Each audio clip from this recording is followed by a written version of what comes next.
అందుకొన్నావు. అన్నిటిలో మహిమ అందుకొన్నావు.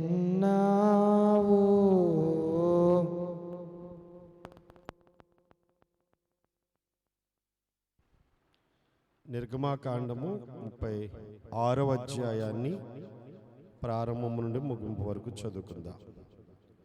నిర్గమాకాండము 36వ అధ్యాయం.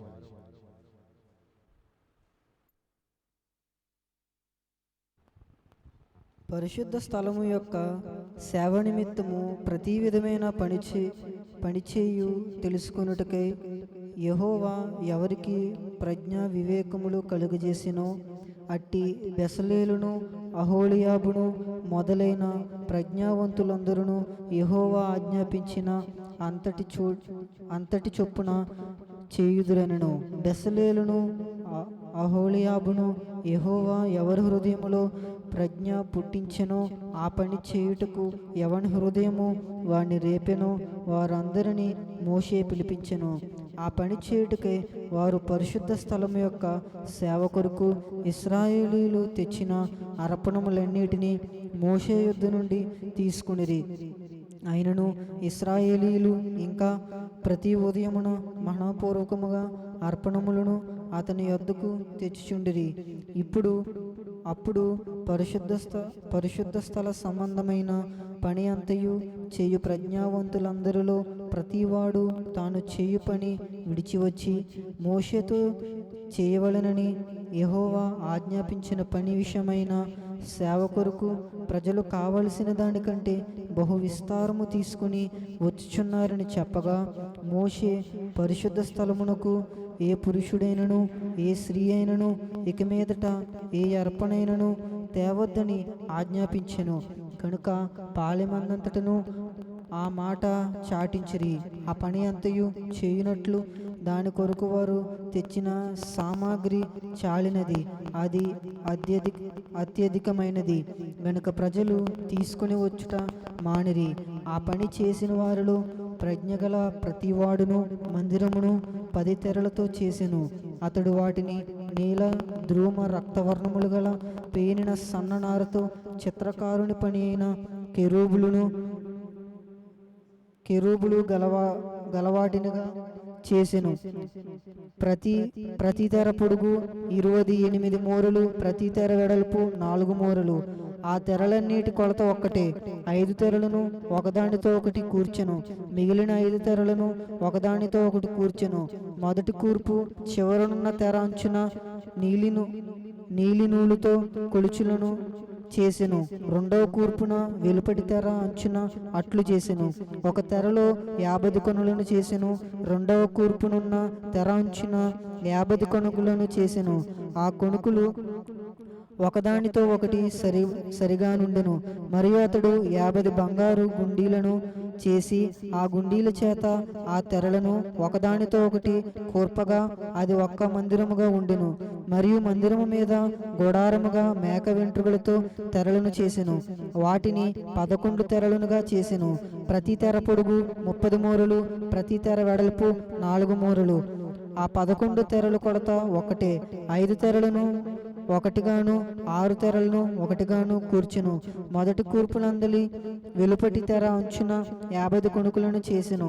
మరియు రెండవ కూర్పునందలి వెలుపటి తెర అంచున 50 కొనుకులను చేసెను. ఆ గుడారము ఒక్కటిగా నుండినట్లు దాని కూర్పుటకు 50 ఇత్తడి గుండీలను చేసెను. మరియు ఎర్ర రంగు వేసిన పొట్టేళ్ల తోళ్లతో గుడారము కొరకు కప్పును, దానికి మీదగా సముద్రవత్సల తోళ్లతో పైకప్పును చేసెను. మరియు అతడు మందిరమునకు తుమ్మకర్రలతో నిలువు పలకలను చేసెను. పలక పొడుగు 10 మూరలు, పలక వెడల్పు 1 మూరెడున్నర. ప్రతి పలకలకు ఒకదాన్నొకటి సమదూరము గల కుసులు 2 ఉండెను. అట్లు మందిరము యొక్క పలకలన్నిటికీ చేసెను. కుడివైపున అనగా దక్షిణ దిక్కున 20 పలకలుండునట్లు మందిరమునకు పలకలు చేసెను. ఒక్కొక్క పలక క్రింద దాని 2 కుసులకు 2 దిమ్మలను, ఆ 20 పలకల క్రింద 40 వెండి దిమ్మలను చేసెను. మందిరం యొక్క రెండో ప్రక్కకు అనగా ఉత్తర దిక్కున 20 పలకలను, వాటి 40 వెండి దిమ్మలను, అనగా ఒక్కొక్క పలక క్రింద 2 దిమ్మలను, ఒక పలక క్రింద 2 దిమ్మలను చేసెను. పడమటి దిక్కున మందిరము యొక్క వెనుక ప్రక్కను 6 పలకలను చేసెను. వెనుక ప్రక్కను మందిరము యొక్క మూలలకు 2 పలకలను చేసెను. అవి అడుగున కూర్చబడి మొదటి ఉంగరము దాకా ఒకదానితో ఒకటి శిఖరమున కూర్చబడినవి. అట్లు 2 మూలల్లో ఆ 2 పలకలు చేసెను. 8 పలకలుండెను.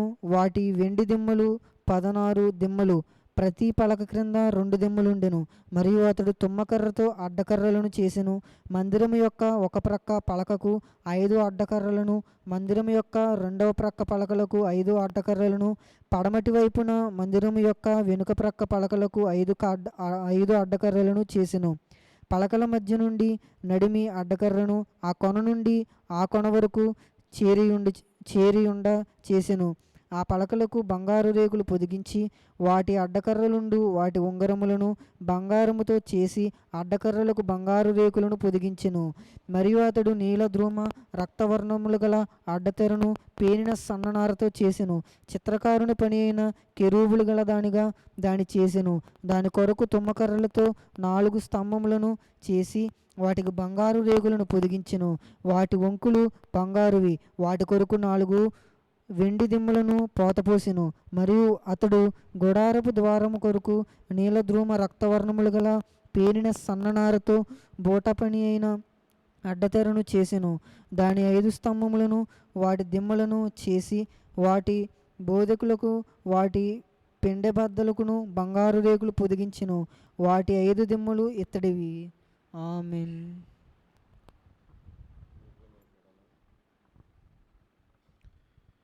పరమదేవని బంధనాజ్ఞల్ భక్తితో గైకొను జనులకు, పరమదేవని బంధనాజ్ఞల్ భక్తితో గైకొను జనులకు, నిరతమును కృప నిలచియుండును. యెహోవా నీతి తరముల పిల్లలకు నుండును. ఆ కారణముచే దేవ సంస్తుతి చేయవే మనసా. నిర్గమాకాండము 36వ అధ్యాయమును ధ్యానం చేసుకుందాము. వాక్య వర్తమానము కొరకు పరిశుద్ధాత్మ సహాయం కోరి ప్రార్థన చేసుకుందాం. పరిశుద్ధాత్మ దేవా, మీకు వందనాలు, స్తోత్రాలు స్తోత్రాలు స్తోత్రాలు చెల్లిస్తున్నాం. దినదినము నీ సన్నిధిలో తల్లిదండ్రుల యొక్క ఒడిలో బిడ్డ ఆనందించినట్లుగా మేము నీ బిడ్డలము కనుక నీ ఒడిలోనికి వచ్చి నీ సన్నిధిలోనికి వచ్చి నిన్ను చూస్తూ నీ మాటలు వింటూ నిన్ను స్తుతించుచు నీ యొక్క సన్నిధిలో అవి ఆనందించడానికి అనుదినము మాకు అనుగ్రహిస్తున్న ఈ శ్రేష్టమైన సమయం కొరకు వందనములు వందనములు వందనములు చెల్లించుచున్నాం. తండ్రి నీకు స్తోత్రాలు. పాటల ద్వారా మహిమ పొంది ఉన్నారు. దైవ సన్నిధి క్రమములన్నిటి ద్వారా మహిమ పొంది ఉన్నారు. 36వ అధ్యాయములో నుండి వాక్యమును చదువుటకు కృప చూపించారు. తండ్రి మీకు స్తోత్రాలు. జీవం గల నీ మాటలను ధ్యానించుచుండగా నీ ఆత్మ సహాయము చేత మాకు అవసరమైన మాటలు బోధించమని మంచి ఉపదేశకుడైన యేసు నామమున ప్రార్థన చేసి వేడుకొనుచున్నాను తండ్రి. ఆమేన్. దేవుని కృప మనందరికీ తోడయుండును గాక. ఆమేన్.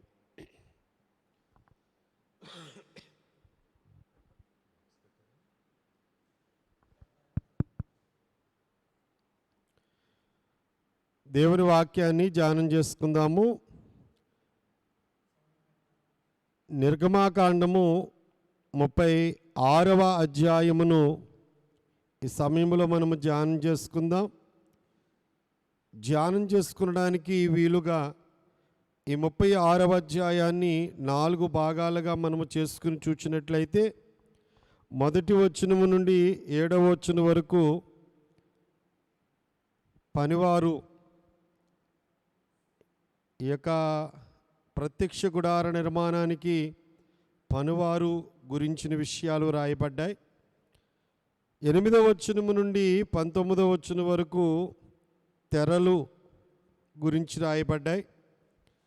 20వ వచనము నుండి 34వ వచనం వరకు పలకలు, 35వ వచనము నుండి 38వ వచనం వరకు అడ్డ తెరల గురించిన అంశాలు రాయబడి ఉన్నాయి. ఈ మొదటి భాగాన్ని మనము ఈ సమయంలో ధ్యానం చేసుకుందాము. పరిశుద్ధ స్థలం యొక్క సేవ నిమిత్తం ప్రతి విధమైన పని తెలుసుకున్నట్టుకే యెహోవా ఎవరికి ప్రజ్ఞ వివేకములు కలుగజేస్తున్నో అటు బెసలేలును అహోల్యాబును మొదలైన ప్రజ్ఞావంతులందరూ యెహోవా ఆజ్ఞాపించినంతటి చొప్పున చేయుదురనెను. బెసలేలు అహోల్యాబులను యెహోవా ఎవరి హృదయములో ప్రజ్ఞ పుట్టించినో ఆ పని చేయుటకు ఎవరి హృదయము వారిని రేపినో వారందరినీ మోషే పిలిపించెను. ఇక్కడ పరిశుద్ధ స్థలం యొక్క సేవ నిమిత్తము ప్రతి విధమైన పని చేయడానికి యెహోవా ఎవరికి జ్ఞాన వివేకములు కలుగు చేస్తున్నో వారిని మోషే గారు పిలిచినట్లుగా మనం చూస్తూ ఉన్నాం.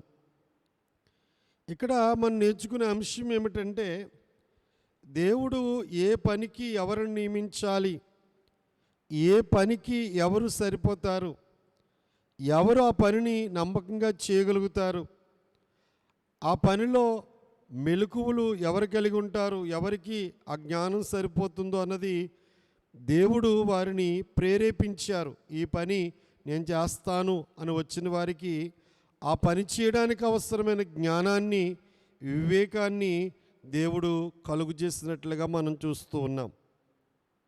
ప్రతి విధమైన పని అంటే గుడారములు అనేక రకములైన పనులు ఉన్నాయి. అందులో ప్రజ్ఞావంతులందరూ పనిచేశారు. ఎందుకంటే ప్రత్యక్ష గుడార నిర్మాణములో తెరలు కావాలి, మేక వెంట్రుకలతో మరి అల్లాలి, ఎర్ర రంగు వేసిన పొట్టేళ్ళ తోళ్ళు, సముద్ర వత్సల తోళ్ళు, తర్వాత నీల ద్రోమ రక్తవర్ణము కలిగిన పేనిన సన్ననారతో చిత్రకారుని పని అయిన కెరూబులు గలవానిగా చేసిన తెరలు, గుండీలు, ఎత్తడి గుండీలు, బంగారపు గుండీలు, ఈ బంగారం చేసే పని, రత్నాలను సానబెట్టే పని, పలకలను చెక్కి పలకలను చేసే పని, వాటికి బంగారు రేకు పొదిగే పని, ఈ పనులన్నీ మనము వరుసగా చూచినప్పుడు ఒకరిద్దరి వల్ల అయిపోయే పనులు కాదు, చాలా పని. అందుకే ఎవరు ఏ పని చేయగలరో దేవుడు వారిని ప్రేరేపించారు. బెసలేలుని అహోల్యాబును మొదలగు ప్రజ్ఞావంతులందరినీ యెహోవా ఆజ్ఞాపించి అంతటి చొప్పున చేయుదురనెను. మోషే గారు పిలిచినప్పుడు ఈ అహోల్యాబు, బెసలేలు, వారితో ఉన్న జ్ఞానము కలిగిన వారందరూ కూడా వారి పని చేయడానికి వారందరూ నిలిచి ఉన్నారు. అంటే దేవుడు నిర్ణయించాడు ఏ పనికి ఎవరు సరిపోతారని. అలాగే ఇప్పుడు దేవుడు కృపావరాలు మనకిచ్చాడు. ఈ కృపావరాలను కూడా మనం చూసినప్పుడు ఎవరి ద్వారా ఏ పని ఎలా జరగాలో దేవుని ఏర్పాట్లో ఉన్న ప్రకారంగా జరుగుతుంది. కొరింథీయులకు రాసిన పత్రిక మొదటి పత్రిక 12వ అధ్యాయము, కొరింథీయులకు రాసిన మొదటి పత్రిక 12వ అధ్యాయము 4వ వచనము నుండి మనం చూసినప్పుడు కృపావరములు నానా విధములుగా ఉన్నవి కానీ ఆత్మ ఒకటే, మరియు పరిచర్యలు నానా విధములుగా ఉన్నవి కానీ ప్రభువు ఒక్కడే. నానా విధములైన కార్యములు గలవు కానీ అందరిలోనూ అన్నిటినీ జరిగించు దేవుడు ఒక్కడే. అయినను అందరి ప్రయోజనము కొరకు ప్రతివానికి ఆత్మ ప్రత్యక్షత అనుగ్రహించబడుచున్నది. ఎలాగనగా ఒకనికి ఆత్మ మూలముగా బుద్ధివాక్యమును, మరొకనికి ఆ ఆత్మను అనుసరించి జ్ఞానవాక్యమును, మరొకనికి ఆ ఆత్మ వలనే విశ్వాసమును, మరొకనికి ఆ ఒక్క ఆత్మ వలనే స్వస్థపరచు వరములను, మరొకనికి అద్భుత కార్యములు చేయి శక్తియు, మరొకనికి ప్రవచన వరమును, మరొకనికి ఆత్మల వేచనయు, మరొకనికి నానావిధ భాషలను, మరొకనికి భాషల అర్థము చెప్పు శక్తియు అనుగ్రహించబడి ఉన్నవి. అయినను వీటన్నిటినీ ఆ ఆత్మ ఒక్కడే తన చిత్తము చొప్పున ప్రతివానికి ప్రత్యేకంగా పంచిచ్చుచు కార్యసిద్ధి కలుగు చేయుచున్నాడు. ఇవాళ సువార్త పని జరుగుతుంది అంటే ఒకరి వలన ఈ పని జరగడం లేదు. ఈ పనులు చేయడానికి దేవుడు అనేకులను తన పరిచర్యలో వాడుకుంటూ ఉన్నారు. ఎందుకంటే ఈ అధ్యాయాన్ని ఇలా చదువుకుంటూ మనం వెళ్ళినప్పుడు సంఘాన్ని శరీరానికి పోల్చిన పౌలు గారు శరీరములో అవయవాలు ఎలాగైతే ఉన్నవో, ఏ అవయవానికి ఏ పనిని దేవుడు నిర్ణయించాడో, గుండె చేసే పని గుండెది, ఊపిరితిత్తులు చేసే పని ఊపిరితిత్తులవి, కిడ్నీ చేసే పని కిడ్నీది, పేగులు చేసే పని పేగులవి, జీర్ణాశయం చేసే పని జీర్ణాశనం చేయాలి, చేతులు చేసే పని చేతులు, కాళ్ళు చేసే పని కాళ్ళు, వేళ్ళకి బ్రొటకని వేళ్ళ పని ఉంటుంది. అంటే చిన్ని పని చిన్న అవయవానికి ఉండొచ్చు, పెద్ద పని పెద్ద అవయవానికి ఉండొచ్చు. పెద్ద పని చిన్న అవయవం చేత దేవుడు చేయించవచ్చు. ఏ అవయవానికి ఏ పని కొరకు దేవుడు నిర్ణయించాడో ఆ అవయవం ద్వారా శరీరం చక్కగా ఆరోగ్యవంతంగా ఎలాగుంటుందో అలాగే దేవుని విషయంలో కూడా నానావిధ వరాలు, నానావిధ కృపావరాలు దేవుడు అనుగ్రహించి తన సంఘ సేవను ముందుకి కొనసాగించేవాడుగా కనిపించుచు ఉన్నారు. అందుకే మీకు ఇక్కడ చెప్పే పాఠం ఏంటంటే, ప్రభు మిమ్ములను ఏ పనికి నియమించాడు? పాటలు పాడడానికి నియమించారా? పరిచర్య చేయడానికి నియమించారా? మరి దేవుని సన్నిధిలో ప్రార్థనలు చేయడానికి నియమించారా? లేక పై విచారణ చేస్తూ సరిచేయడానికి నియమించారా? మీ జ్ఞానముతో అనేకులను దేవుడి దగ్గర నడిపించడానికి దేవుడు నిర్ణయించారా? మీ పనిని మీరు గుర్తు తెచ్చుకోవాలి. ముందు చెయ్యి చేసే పని చేయాలి. చెయ్యి చేసే పని కాలు చేయలేదు. కాలు చేసే పని చేయలేదు. ఏ అవయవం చేసే పని ఆ అవయవం చేయాలి. అలాగే దేవుడు సంఘంలో కూడా ఎంతమంది ఉన్నప్పటికీ అందరినీ దేవుడు తన జ్ఞాన ఆత్మతో నింపుచున్నాడు. కనుక ఎవరు ఏ పని చేయాలో ఆ పని చేయాలి. ఒకరి పనికి ఒకరు అడ్డుగా ఉండకూడదు. ఒకరి పనికి ఒకరు ఆటంకంగా ఉండకూడదు. ఆటంకాన్ని కలుగు చేయకూడదు. ప్రతివాడు తమ పనిని గుర్తించాలి. ఆ పనిని గుర్తించి ఆ పనిని నమ్మకంగా నెరవేర్చువారిగా మనం ఉండాలి. చూడండి, దేవుని వాక్యములో చూద్దాము.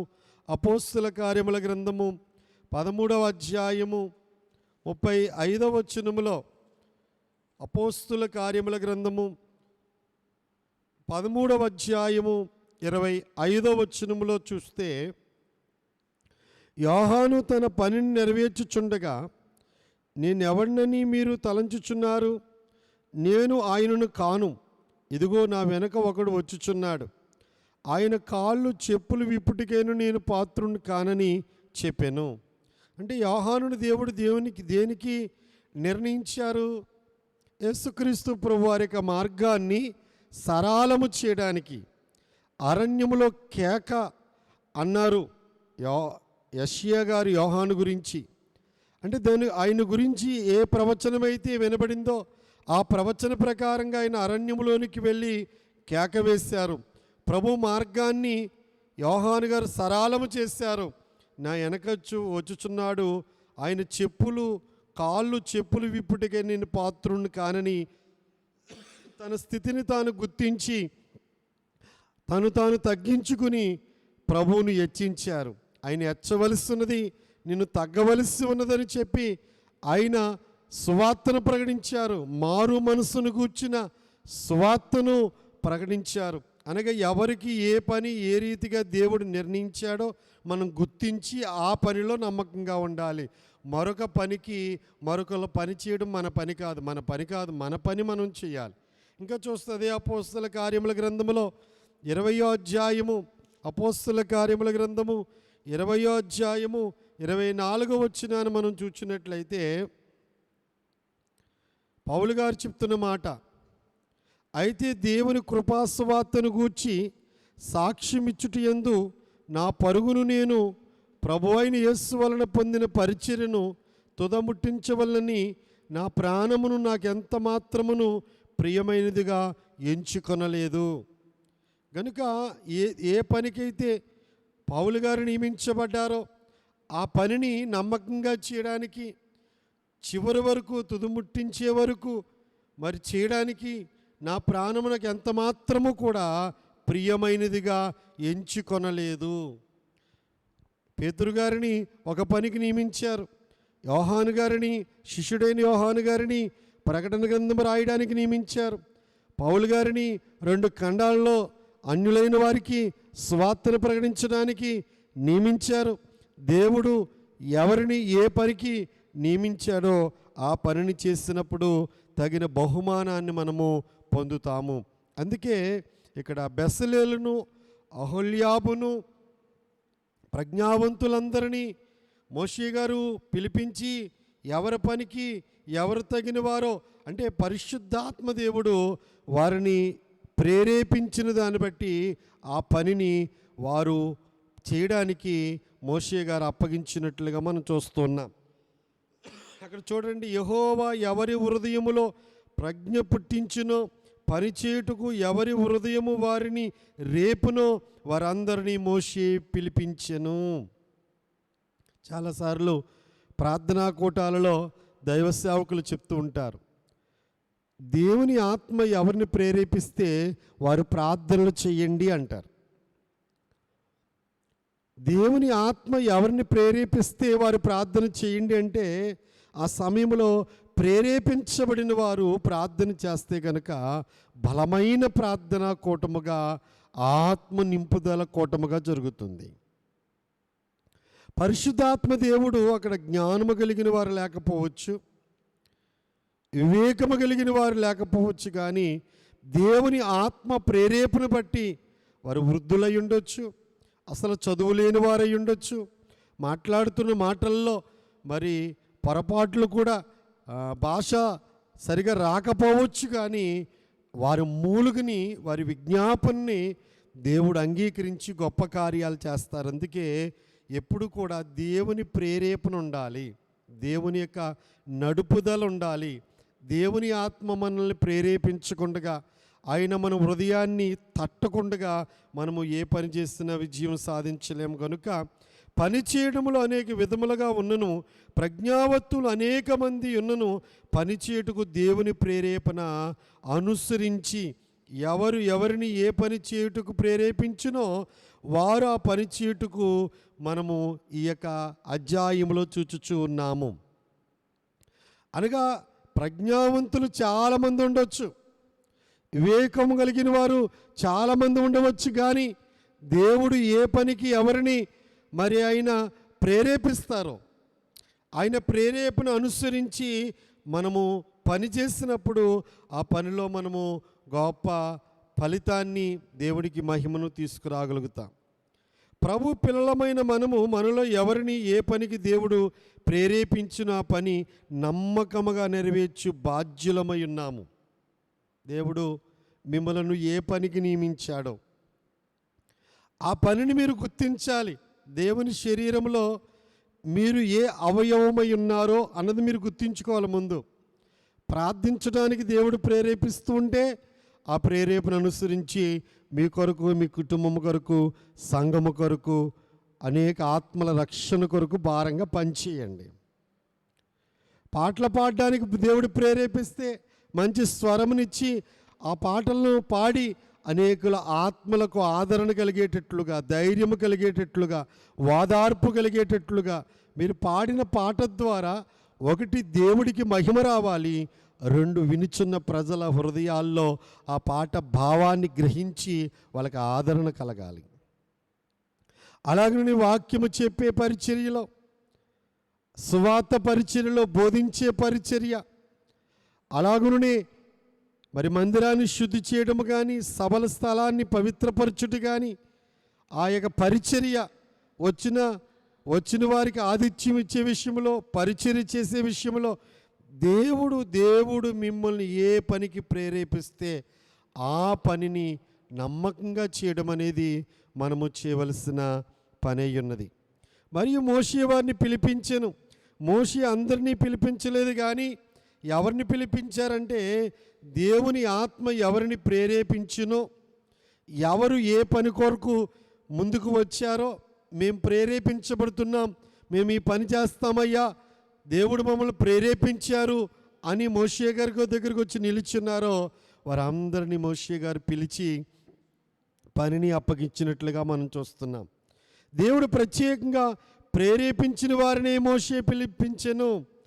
ప్రేరేపించబడిన వారినే మోషే గారు పిలిపించారు. అలాగే దేవుడు ఏ పనికి ఎవరిని ప్రేరేపించి వాడుకుంటాడో, దేవుడు ఎవరిని ఎలా ఉపయోగించుకుంటాడో మనం గుర్తించాలి.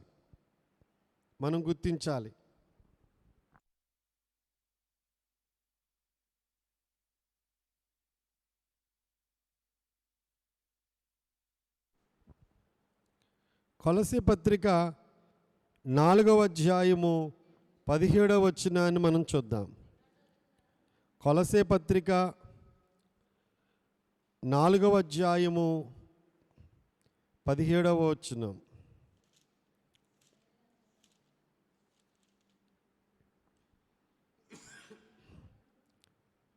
కొలసీ 4:17. మరియు ప్రభువునందు నీకు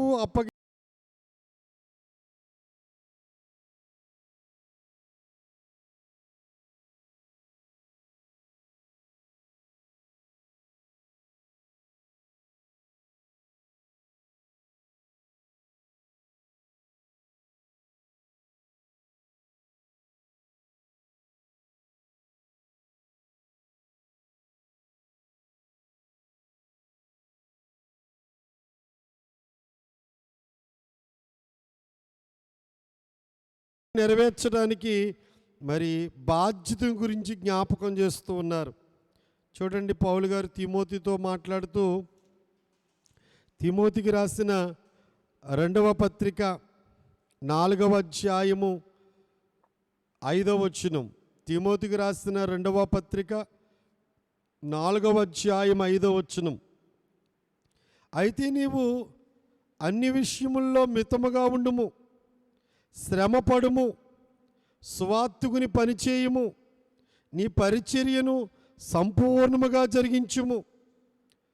భక్తుడైన పౌలు తన ఆత్మీయ కుమారుడు, పరిచారకుడైన సంఘ కాపరిగా ఉన్న తిమోతితో ఈ మాటలు తెలియజేస్తున్నారు. ఏమనంటే, నీవు అన్ని విషయములో మితముగా ఉండు, శ్రమపడు, సువార్తికుని పని చెయ్యి, నీ పరిచర్యను సంపూర్ణముగా జరిగించు. ఆయన ఎలాగున పోరాడాడో ఆ విషయాలు కూడా కింద వచనాల్లో జ్ఞాపకం చేస్తున్నారు పౌలు గారు. దేవునికి పని విషయంలో పౌలు గారికి ఉన్న ఆసక్తి, ఎంత ఆసక్తి పౌలు గారిలో ఉందో ఆ ఆసక్తిని తిమోతిలోను, తీతులోను, పౌలు గారి దగ్గర ఉన్న పరిచారకుల దగ్గర, యజమానుడిగా ఉన్న వానికి ఎంత ఆసక్తి ఉందో పనివారిలో కూడా అంత ఆసక్తి ఉండడం అనేది అరుదుగా కనపడుతుంది. కానీ ఇక్కడ సేవకులను ఎలా తయారు చేశారు పౌలు గారు అంటే, ఆయన ఎంత కష్టపడి పనిచేశారో తన దగ్గర ఉన్న పనివారు కూడా దేవుడి పనిని, సువార్త పనిని అంత నమ్మకంగా పనిచేసేటట్లుగా తయారు చేస్తూ ఉన్నారు. అందుచేతే 1వ అధ్యాయం 6వ వచనంలో కూడా, తిమోతికి రాసిన 2వ పత్రిక 1వ అధ్యాయం 6వ వచనంలో, ఆ హేతువు చేత నా హస్త నిక్షేపణ వలన నీకు కలిగిన దేవుని కృపావరము ప్రజ్వలింప చేయవలనని నీకు జ్ఞాపకము చేయుచున్నాను. ఈ తిమోతితో మాట్లాడుతూ పౌలు గారు తిమోతి మీద తన హస్తాన్ని ఉంచి తైలము పోసి ప్రార్థన చేశారు. హస్త నిక్షేపణ ద్వారా, అంటే పౌలు గారు హస్తం పెట్టి ప్రార్థన చేయడం ద్వారా ఆయనకు దేవుడు ఏమనుగ్రహించాడు? దేవుని కృపావరమును అనుగ్రహించాడు. ఆ కృపావరములను నువ్వు జ్ఞాపకం చేసుకుని దేవుడి మహిమ కొరకు వాడు అని చెప్పి పౌలు గారు జ్ఞాపకం చేస్తూ ఉన్నారు. అందుచేత దేవుడు మనకిచ్చిన, దేవుడు దర్శనము ద్వారా కానీ లేక స్వప్నములో కానీ పరిశుద్ధాత్మ అభిషేకము ప్రార్థనలో ఉన్నప్పుడు అభిషేకించడం ద్వారా కానీ ఇచ్చిన వరాలని, అంతేకాకుండా దైవ సేవకులను పంపించి సమూయేలును పంపించి సౌలుకు అభిషేకం చేయించాడు దేవుడు. సమూయేలును పంపించి దావీదును అభిషేకించాడు దేవుడు. ఆనాటి నుండి వారి మీదకి దేవుని ఆత్మ దిగి రావడం, కొత్త మనస్సు రావడం, ప్రవచనాలు చెప్పడం, ఇవన్నీ చూస్తూ ఉన్నాం. అనగా ఎలీషా మీద దుప్పటి వేసినప్పుడు ఏలియాలో ఉన్న ఆత్మ ఎలీషా పొందడం, ఏలియా వలె ఎలీషా కూడా దేవుడు మహిమ కొరకు సేవ చేయడం అనేది మనం చూస్తున్నాం. అంటే దేవుడు తన దాసుల ద్వారా అనుగ్రహిస్తున్న హస్త నిక్షేపణ ద్వారా అనుగ్రహిస్తున్న కృపావరాలు మరి జ్ఞాపకం చేసుకుని మనం ఆయన మహిమ కొరకు, ఆయన్ని మహిమ కొరకు మనం వాడవలసిన వారమై ఉన్నాం. ఈ 1 నుండి 7 వచనాల్లో మనం నేర్చుకుంటున్న అంశం ఏమిటంటే, ఈ ప్రత్యక్ష గుడార నిర్మాణానికి దేవుడు ఎవరెవరిని ఏర్పాటు చేసుకున్నారో వారందరికీ దేవుడు జ్ఞానం ఇచ్చి ఉన్నారు. దేవుని ప్రేరేపణ ఎవరు ఆ పని చేయడానికి నిర్ణయించారో, మరి దేవుని ప్రేరేపణ ద్వారానే మోషే గారు వారిని నిర్ణయించడం అనేది జరుగుతుంది. ఇంకా ఆ భాగంలో మనం ఇంకా చూచినట్లయితే 3వ వచనాన్ని, బెసలేలును అహోల్యాబును యెహోవా ఎవరి హృదయములో ప్రజ్ఞ పుట్టించును ఆ పని చేయుటకు ఎవరి హృదయమును వాని రేపునో వారందరినీ మోషే పిలిపించెను. ఆ పని చేయుటకై వారు పరిశుద్ధ స్థలం యొక్క సేవ కొరకు ఇశ్రాయేలీయులు తెచ్చిన అర్పణలన్నిటినీ మోషే యొద్ద నుండి తీసుకుని, అయినను ఇశ్రాయేలు ఇంకా ప్రతి ఉదయమున మనఃపూర్వకముగా అర్పణలను అతని యొద్దకు తెచ్చుచుండిరి. మనం ఇలాగున 7వ వచనం వరకు చదివినట్లయితే, ప్రతి హృదయమున మనఃపూర్వకముగా అర్పణలు తెచ్చుచుండిరి. ప్రతి ఉదయమును కూడా దేవుడు మరి తీసుకురమ్మన్న అర్పణలను వారు తీసుకొస్తూ ఉన్నారు. ప్రజలు కావలసిన దానికంటే బహు విస్తారముగా తీసుకుని వచ్చుచున్నారు. ఆ పని అంతయు చేయనట్లు దాని కొరకు వారు తెచ్చిన సామాగ్రి చాలినవి, అది అత్యధికమైనవి. ఆ యొక్క అర్పణలు మనం చూచినప్పుడు మనము దేవుని వాక్యంలో వరుసగా చదువుతూ ఒకసారి అందరూ బైబిల్ చూడండి. 4వ వచనం, అప్పుడు పరిశుద్ధ స్థల సంబంధమైన పనంతయు చేయు ప్రజ్ఞావంతులందరిలో ప్రతివాడు తాను చేయు పని విడిచి వచ్చి మోషేతో చేయవలనని యెహోవా ఆజ్ఞాపించిన పని విషయమై సేవ కొరకు ప్రజలు కావలసిన దానికంటే బహు విస్తారము తీసుకుని వచ్చుచున్నారని చెప్పగా, మోషే పరిశుద్ధ స్థలమునకు ఏ పురుషుడైనను ఏ స్త్రీ అయినను ఇక మీదట ఏ అర్పణైనను తేవద్దని ఆజ్ఞాపించును గనుక పాలెమంతటను ఆ మాట చాటించిరి. ఆ పనంతయు చేయనట్లు దాని కొరకు వారు తెచ్చిన సామాగ్రి చాలినది, అది అత్యధికమైనది కనుక ప్రజలు తీసుకుని వచ్చుట మానిరి. మోషే గారు దేవుడు చెప్పిన మాటలు ఇశ్రాయేలు ప్రజలందరికీ కూడా ప్రకటించినప్పుడు, మోషే ప్రత్యక్ష గుడార నిర్మాణానికి మరి ప్రజల దగ్గర కానుకలు తీసుకుంటాం ప్రారంభించినప్పుడు, వారు తీసుకొస్తున్న అర్పణలు తీసుకుని ఈ ప్రేరేపించబడిన వారి చేతికి అప్పగిస్తూ ఈ పని చేయండి వారు తీసుకొస్తున్నారు. ఈ అర్పణలు తీసుకుంటున్నారు మోషే గారు. ఈ పనివారికి ప్రజ్ఞ కలిగిన, వివేకము కలిగిన, జ్ఞానవంతులైన పనివారి చేతుల్లో పెడుతూ ఉంటే ఎంత కావాలో అంత దానికంటే అత్యధికముగా వారు తెస్తున్నారు. ప్రతి ఉదయమున లేచి వారు ఏం చేస్తున్నారంటే కానుకలు తెస్తూనే ఉన్నారట. మనఃపూర్వకముగా అర్పణలను అతని యొద్ద తెచ్చుచుండిరి. మోషే గారి దగ్గరికి మనఃపూర్వకంగా, ఇష్టపూర్వకంగా, బలవంతంగా కాకుండా తీసుకొస్తూ ఉంటే ఈ పని చేసేవారు అంటున్నారు, అయ్యా నువ్వు మాకు అప్పగిస్తున్న ఈ వస్తువులు నువ్వు చెప్పిన పనికి సరిపోతాయి, ఇంకా మిగిలిపోతాయి, అత్యధికంగా తీసుకొస్తున్నారయ్యా, తీసుకొచ్చిన సామాగ్రి అంతా సరిపోతుంది అని చెప్పినప్పుడు మోషే గారు చాటింపు వేయించారట పాలెంలో. ఏమనంటే, దేవుడు నిర్ణయించిన పనికి మీరు సమర్పించిన కానుకలు సరిపోతాయి, ఇంకెవ్వరు ఏమీ తీసుకురావద్దు అని చెప్పారు. ఈ విషయం మనం చదివినప్పుడు చాలా అత్యధికమైన ఆనందం మనకు కలుగుతూ ఉంటుంది. ఎందుకంటే ప్రజలు అర్పణలు ఎంత విస్తారంగా తెచ్చుచున్నారో వారు తెచ్చుట మానలేదు, మనఃపూర్వకంగా తెస్తున్నారు, అత్యధికంగా తెస్తున్నారు. ఇలాగున తీసుకొచ్చినప్పుడు పనులు చాలా మరి చురుగ్గా జరుగుతూ ఉంటాయి, త్వరగా ముగింపు అవుతాయి. అంతేకాకుండా ఆ ప్రజలు మనఃపూర్వకంగా తెస్తున్నారు కనుక, బలవంతంగా సనుగుతూ తేవడం లేదు కనుక, మనఃపూర్వకంగా తేవడాన్ని బట్టి వారు ఎంతో దీవించబడ్డం అనేది మనం చూస్తూ ఉన్నాం.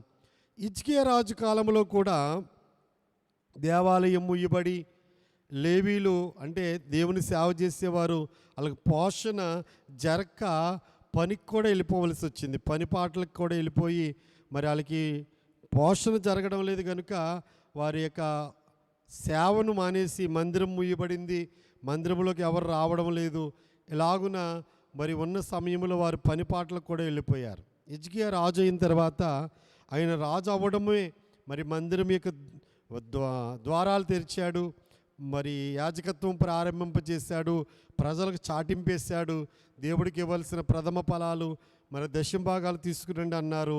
అప్పుడు తీసుకొచ్చిన విధానాన్ని ఒకసారి లేఖనంలో మనకు సారి చదివి వాక్య భాగంలోంచి ముందుకు వెళ్ళిపోదాం. చదవండి. దినవృత్తాంతాలు 2వ గ్రంథము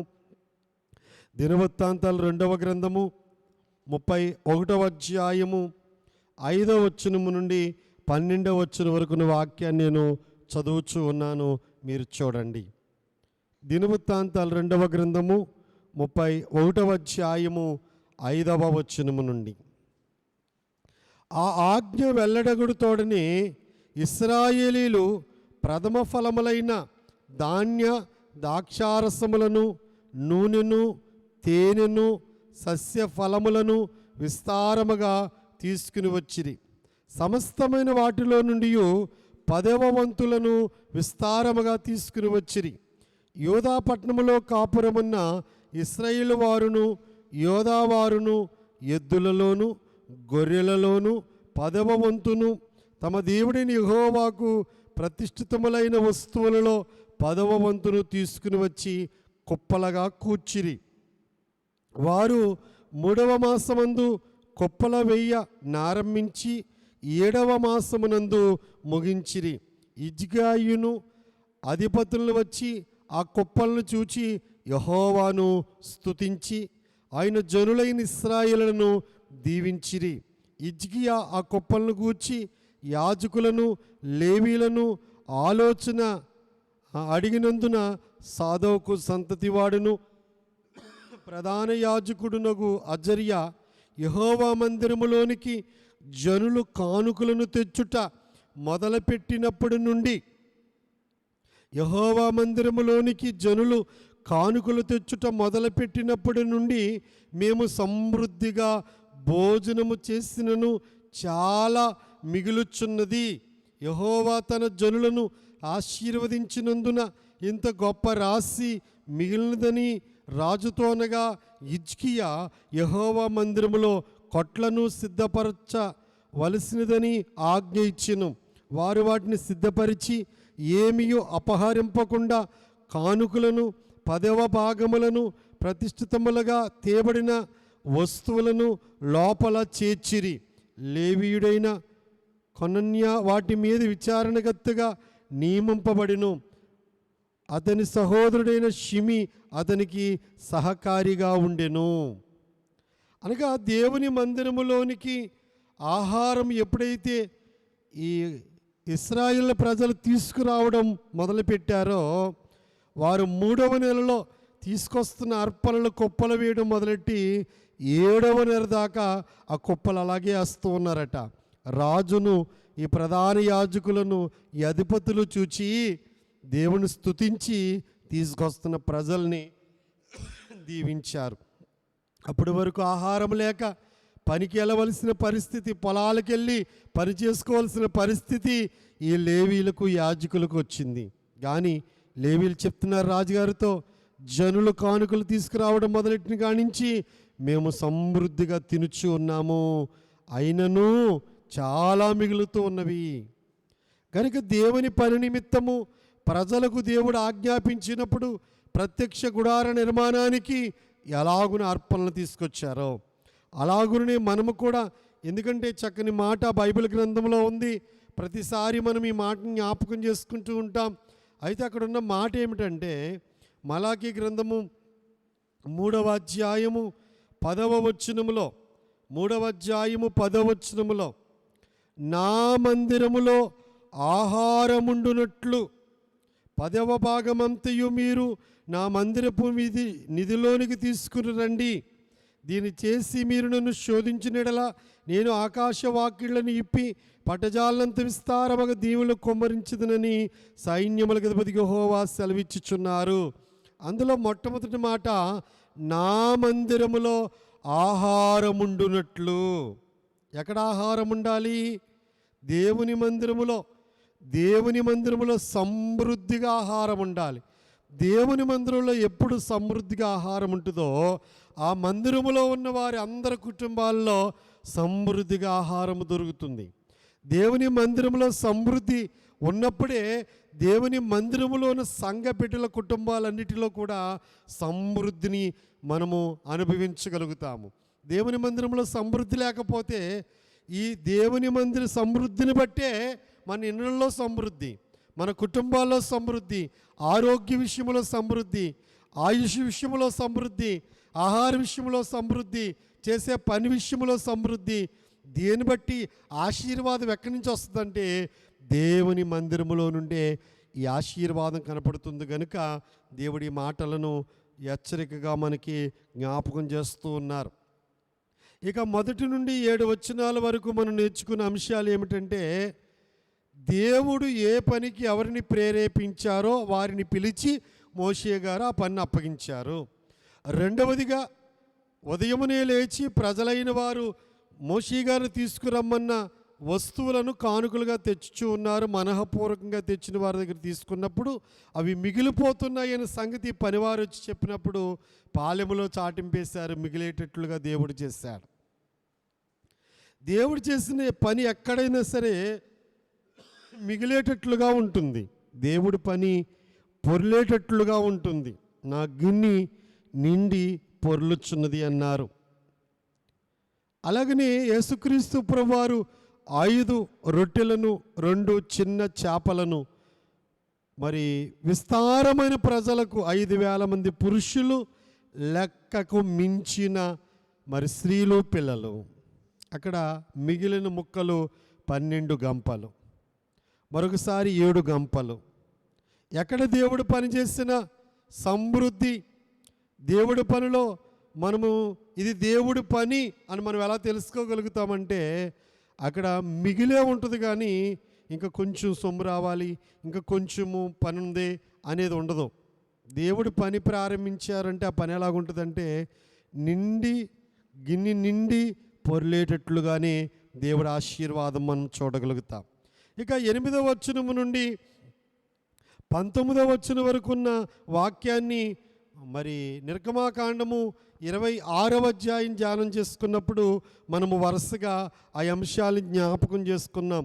మరి ఒకసారి జ్ఞాపకం చేస్తున్నాను నేను. 8వ వచనము నుండి 19వ వచనం వరకు తెరలు, మందిరము తయారవడానికి తెరలు. మరి 8వ వచనం 9వ వచనం చూడండి. 8వ వచనంలో 10 తెరల గురించి రాయబడ్డాయి. 8వ వచనం, ఆ పని చేసిన వారిలో ప్రజ్ఞగల ప్రతివాడును మందిరమును 10 తెరలతో చేసెను. అతడు వాటిని నీల ధ్రూమ్ర రక్త వర్ణముల గల పేనిన సన్ననారుతో చిత్రకారుని పనైన కెరూబులు గల వాటిగా చేసెను. ఇక్కడ ఈ తెర ఎంత పొడుగుండాలి, ఎంత వెడల్పు ఉండాలి? అవి 10 తెరలు. ఆ తెరలన్నిటికీ ఒకటే కొలత. 5 తెరలు ఒకదానితో ఒకటి కలపాలి, మళ్ళీ ఇంకో 5 తెరలు ఒకదానితో ఒకటి కలపాలి. ఇక్కడ ఏమి వాడారు అంటే ఏమంటే ఈ తెరల పేర్లు మనం చూసినప్పుడు నీల ధ్రూమ్ర రక్తవర్ణము గల.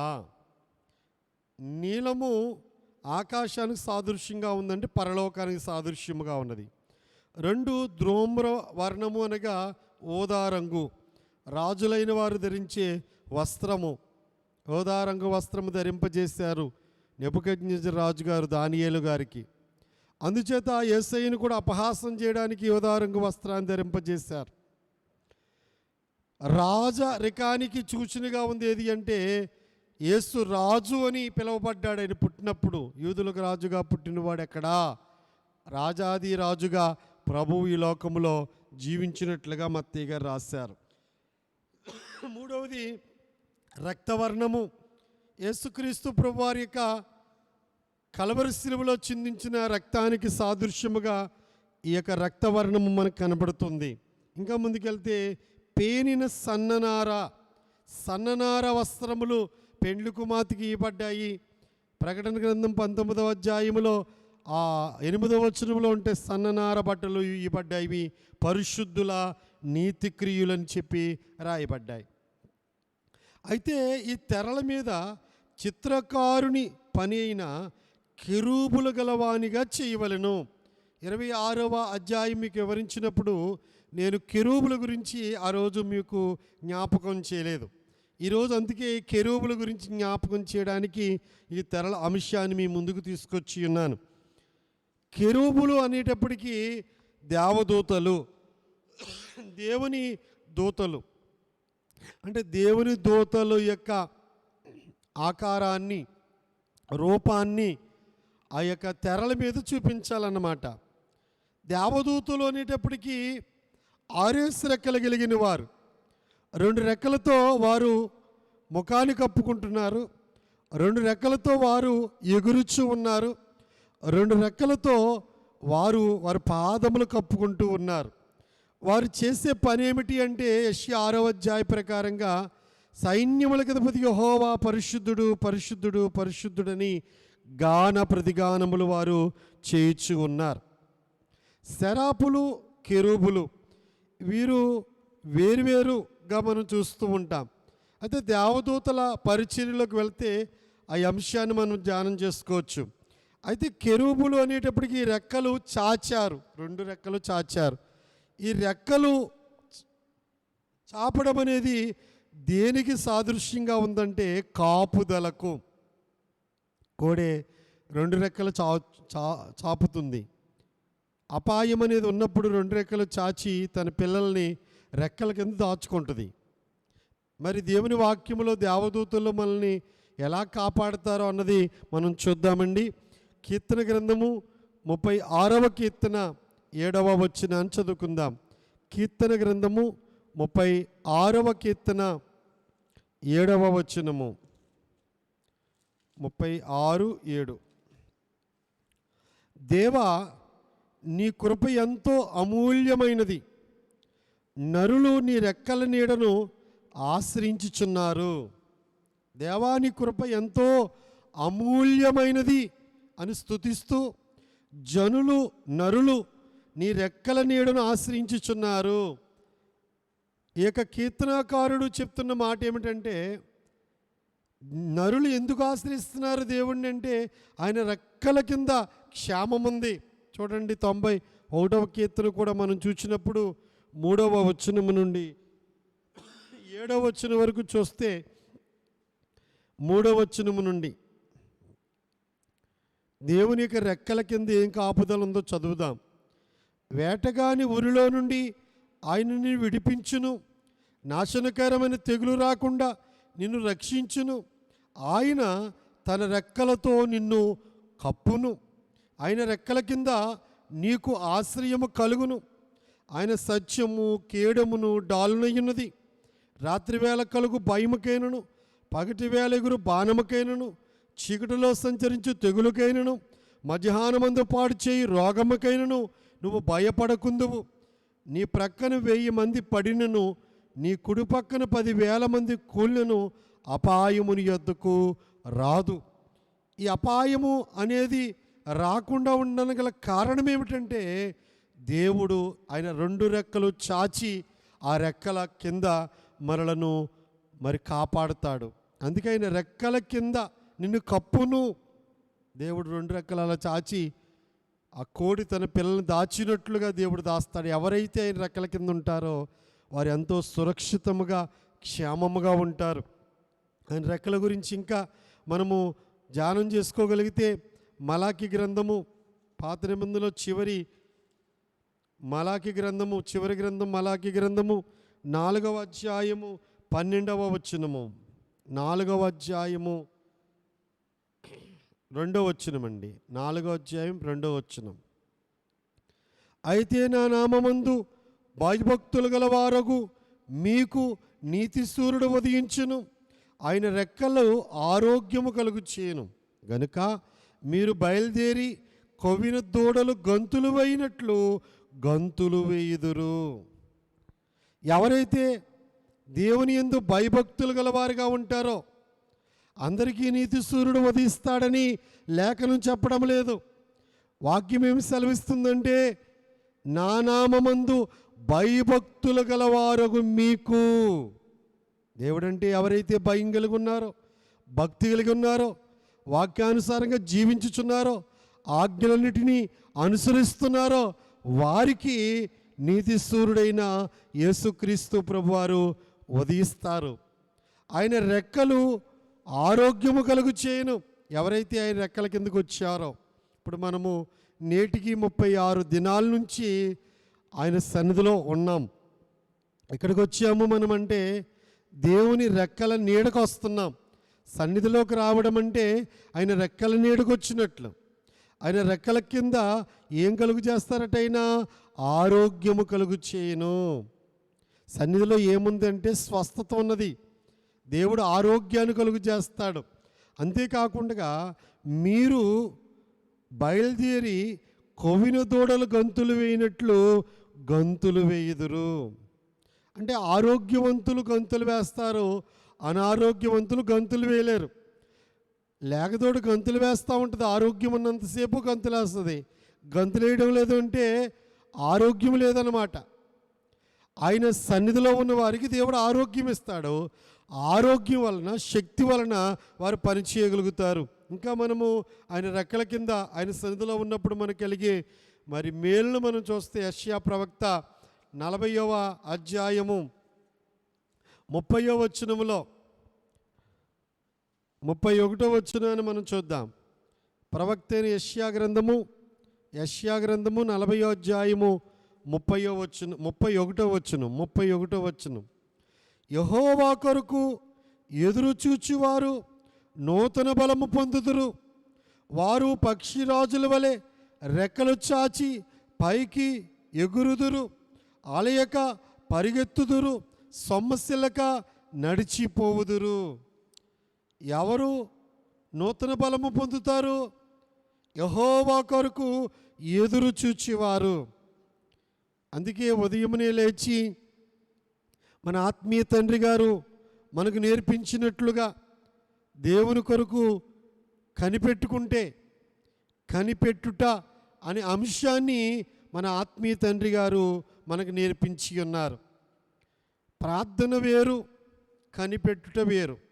ప్రార్థన మన అక్కర్లన్నీ, మన సమస్యలన్నీ దేవునికి వాగ్దానాలతో కూడిన అంశాలెత్తి మనం ప్రార్థన చేసి అన్ని ప్రార్థనలు చేశాక మౌనముగా నేను నీతో మాట్లాడినప్పుడు వరకు ఈ అంశం విషయంలో నీ చిత్తమేమిటో నువ్వు నాతో మాట్లాడు నాయనా అని చెప్పి ఆయన కోసం ఎదురు చూడాలి. మనుషుల కోసం కాదు మనం ఎదురు చూచేది. ఎవరి దగ్గర నుంచి ఏ సహాయం మనకు వస్తుందా అని మనుషుల వైపు చూడకూడదు. ఏలియా దేవుని వైపు చూచారు కానీ కాకుల వైపు చూడలేదు. ఇంకా కాకులు రాలేదేంటి, కాకుల దగ్గర వచ్చే ఆహారం ఇంకా కాకులు తీసుకురాలేదేంటని ఏనాడు ఏలియాకు తలంపుల్లో కాకులు లేవు. ఎవరి కోసం ఎదురు చూచారంటే దేవుని కోసం ఎదురు చూచారు. ఎప్పుడైనా ఎవరి ద్వారా ఒక సహాయం మనం పొందినప్పుడు మరలా వాళ్ళ వైపే చూడకూడదు. చాలామంది వాళ్ళ చేతుల వైపు చూస్తూ ఉంటారు. అంటే దేవుడు ఆ వ్యక్తిని ద్వారా మనం పోషిస్తున్నాడని ఆ మనిషి వైపు మనం ఎప్పుడు చూడకూడదు. దేవుడు వారిని ప్రేరేపిస్తే, దేవుడు వారి ద్వారా మరి సమృద్ధిగా అందించాలని దేవుడు తలంపైతే తప్ప ఏ మనిషి వైపు మనం చూడకూడదు. ఎప్పుడు ఇచ్చేవారైనా సరే వాళ్ళ వైపు చూడకూడదు. మన మనస్సు, మన ఆలోచన దేవుని వైపు. దేవుడిస్తేనే మీరు ఇస్తారు, దేవుడిస్తేనే మీ ద్వారా దేవుడి సహాయము అందుతుంది. దేవుడు ఇవ్వకుండా మీరు ఎలాగివ్వగలరు అని ఎప్పుడు మనుషుల వైపు చూడకూడదు. ఏలియా దేవుని వైపు చూచారు. దేవుడు ఏలియాని కాకోలము చేత మరి పోషింపజేస్తాడు. అందుకే మనము పోషణ విషయంలోనే కాదండి, ఆరోగ్య విషయంలోనే కాదండి, మనము రెండవ రాకడలో మహిమ మేఘం మీద పెండ్లి కుమార్తెగా సిద్ధపడి ఆరోహణ బలముతో ఎగిరిపోవాలంటే ఆ నూతన బలం ఎక్కడి నుంచి వస్తుందంటే అనుదినము సందులో కనిపెట్టుకునే వారికి నూతన బలం ఇస్తూ ఉంటాడు. ఎగరే పొద్దున నేను ఏ పని చేయలేను, బహు బలహీనుని అయిపోయాను, శక్తిహీనుని అయిపోయాను అనుకున్న మీరు ఆయన సన్నిధిలో ఉన్నప్పుడు నూతన బలమిచ్చి, పక్షిరాజు యవనమిచ్చి మరలా రేపొద్దున పని చేయడానికి దేవుడు సిద్ధం చేస్తాడు. మళ్ళీ బలహీనమైపోయి ఇంక నేను చేయలేను అనుకుంటారు. కానీ ఆయన పాదాల దగ్గర కూర్చుని ఆయన శక్తిని ఆశ్రయిస్తే, ఆయన ఇచ్చే శక్తిని మీరు సంపాదించుకుంటే మరలా నూతన శక్తితో మరి రెండవ రోజు పని ప్రారంభించడానికి దేవుడు తన ఆత్మ అభిషేకాన్ని ఇస్తాడు. ఇది అనుదినము మనం సంపాదించుకోవాలి. అందుకే ఎవరి కోసం కనిపెట్టుకోవాలి రోజు అంటే, యెహోవా కొరకు ఎదురు చూచువారు నూతన బలము పొందుదురు. వారు పక్షిరాజుల వలె రెక్కలు చాచి పైకి ఎగురుదురు. రెండవ రాకడలో యేసుక్రీస్తు ప్రభువారు మధ్యాకాశానికి వస్తారు. భూమి మీద నుంచి మన మధ్యాకాశానికి ఎగిరి వెళ్ళాలి. ఎగరాలి అంటే మరి రెక్కలు కావాలి. ఈ రెక్కలు ఎవరికి ఇస్తానంటున్నారు? పక్షిరాజు రెక్కలు ఇస్తానంటున్నాడు దేవుడు ఇక్కడ. పక్షిరాజు వలె రెక్కలు చాచి పైకి ఎగురుదురు. ఎవరు అంటే ఆయన కోసం ఎదురు చూచిన వారు. ఆయన కోసం ఎదురు చూచిన వారికి దేవుడు నూతన బలం ఇస్తున్నాడు. రెండు పక్షిరాజు వలె ఎగిరి రెక్కలు చాచి పైకి ఎగిరే స్థితిని ఇస్తున్నాడు. వారు ఎంత పని చేస్తున్నారంట, అలయక పరిగెత్తుదురు, సొమ్మసిల్లక నడిచిపోదురు. పరిగెత్తేవాడు అలసిపోతాడు, నడిచేవాడు సొమ్మసిల్లిపోతాడు. కానీ దేవుళ్ళో 300 ఏండ్లు నడిచినా సరే ఆనోకు అలసిపోలేదు, సొమ్మసిల్లిపోలేదు. దేవుడు ఆనోకును తీసుకెళ్లే రోజు వరకు ఎంతో శక్తివంతముగా తన భార్యను, తన బిడ్డలను పోషించుకుంటూ సంసార ధర్మం జరిగించుకుంటూ దేవునితో నడిచాడు హానోకు. అలాగే ఏలియా దేవునితో నడిచారు. దేవుడితో నడవడాన్ని బట్టి ప్రతి దినము వారు నూతన బలాన్ని సంపాదించుకున్నారు. మీరు ఆయన సన్నిధిలో కూర్చుంటేనే నూతన బలం వస్తుంది. వయసుతో సంబంధం లేదు. ఎంత వయసు వచ్చినా సరే వారు పక్షిరాజులా ఉంటారు. మనం పాడుకున్న దేవ సంస్థ కీర్తన పాడుకున్న దాంట్లో 3వ చరణం పాడుకుందాం. యవ్వనంబు పక్షిరాజు యవ్వనంబు వలనే క్రొత్త, యవ్వనంబు పక్షిరాజు యవ్వనంబు వలనే క్రొత్త, యవ్వనంబై వెలయునట్లుగా మేలిచ్చి నీదు భావమును సంతుష్టిపరచునుగా, ఆ కారణముచే దేవ సంస్తుతి చేయవే మనసా. 80 ఏండ్ల వయసు వచ్చిన, 90 ఏండ్ల వయసు వచ్చిన, 99 ఏండ్లలో పరుగుని వెళ్ళి సాగిలపడి నమస్కరించారు అబ్రహాము గారు. దేవుని మందసాన్ని తీసుకొస్తున్నప్పుడు యెరూషలేమునకు ఆయన రాజు అనే సంగతిని మరిచి దేవుని భక్తుడుగా, దేవుడు నన్ను గొర్రెల దొడ్లో నుండి ఇంత ఉన్నతమైన స్థితిలోకి తీసుకొచ్చాడని నాట్యమాడారు దావీదు గారు. తన వయసును లెక్క చేయకుండా భక్తులు పనిచేయగలిగారంటే ఆయన సన్నిధిలో వారు బలము పొందుకున్నారు, దేవుని సన్నిధిలో వారు శక్తి పొందుకున్నారు. అందుకే ఆయన రెక్కల నీడ కాపుదల ఉన్నది. ఆయన రెక్కల నీడ ఏ అపాయం రాకుండా దేవుడు కాపాడువాడుగా ఉన్నాడు. ఇంకా మనము రూతు గ్రంథంలో చూస్తే బోయోజు రూతుతో చెప్తున్న మాట, రూతు గ్రంథము 2వ అధ్యాయము 12వ వచనము, రూతు గ్రంథము 2:12. యెహోవా నీవు చేసిన దానికి ప్రతిఫలమిచ్చును, ఇశ్రాయేలు దేవుడైన యెహోవా రెక్కల కింద సురక్షితముగా ఉండునట్లు నీవు వచ్చితివి, ఆయన నీకు సంపూర్ణమైన బహుమానమిచ్చునని ఆమెకు ఉత్తరమిచ్చెను. దేవునికి మహిమ కలుగును గాక. రూతు తన జాతిని విడిచిపెట్టి నయోము యొక్క సహవాసములో యెహోవా దేవుని యొక్క స్థితిని ఎరిగి మోయాబు బురదను వదిలింది. మోయాబు బురదలో పుట్టిన పద్మము అన్నారు. ఈ రూతు బోయోజు పొలంలోకి వెళ్ళి పరిగెరుకుంటున్నప్పుడు బోయోజు రూతుతో చెప్తున్న మాటలు ఇవి, నీవు చేసిన దాని అన్నిటికీ ప్రతిఫలమిస్తాడు దేవుడు.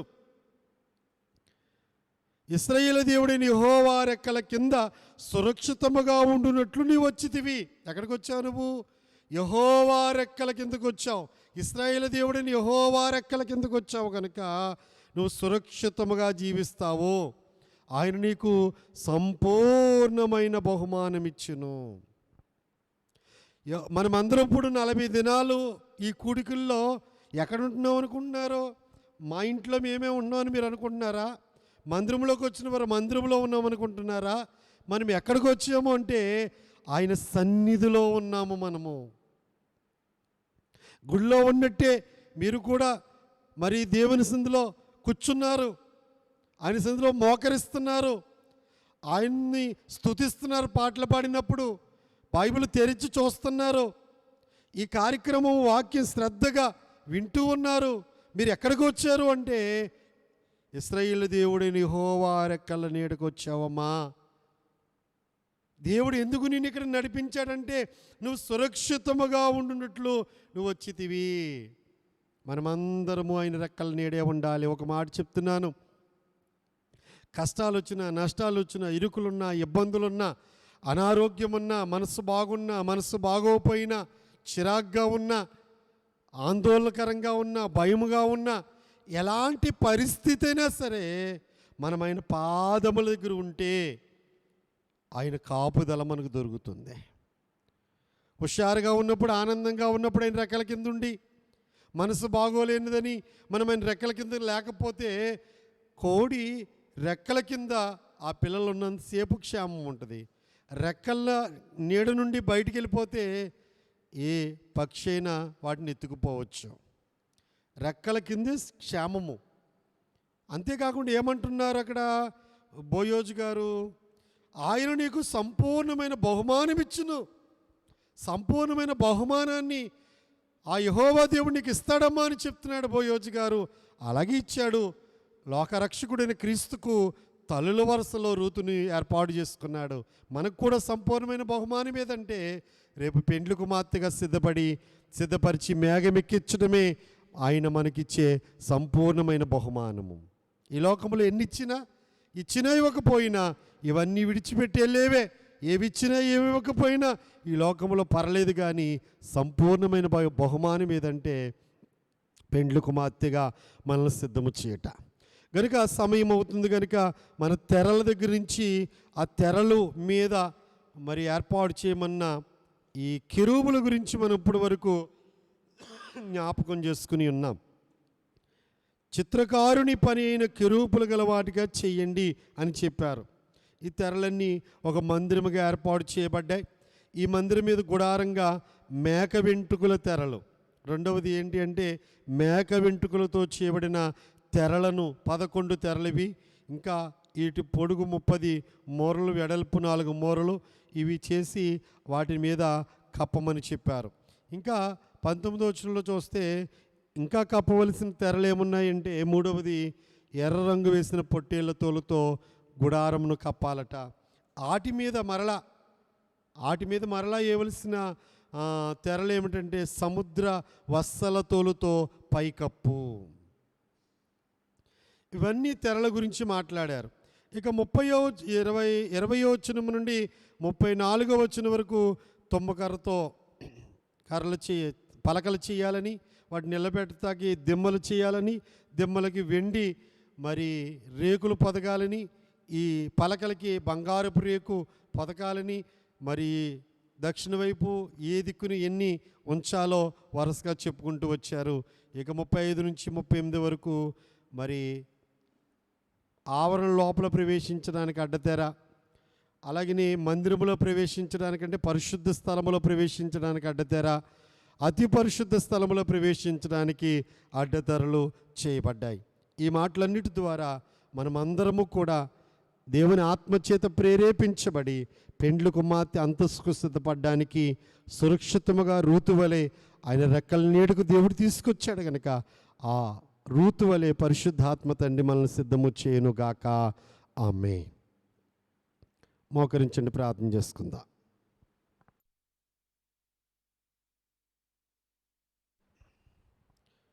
మోకరించండి.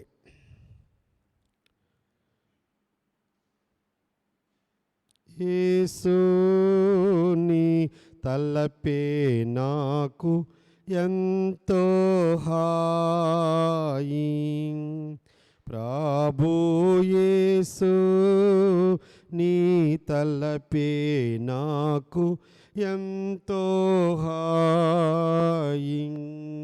యేసు నిన్ను తలంపగానే హృదయానందముతో నిండును. యేసు నిన్ను తలంపగానే హృదయానందముతో నిండును.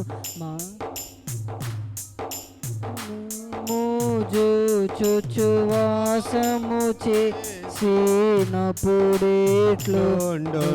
యేసు నీ తలపే నాకు ఎంతో హాయి, ప్రభు యేసు నీ తలపే నాకు ఎంతో హాయి.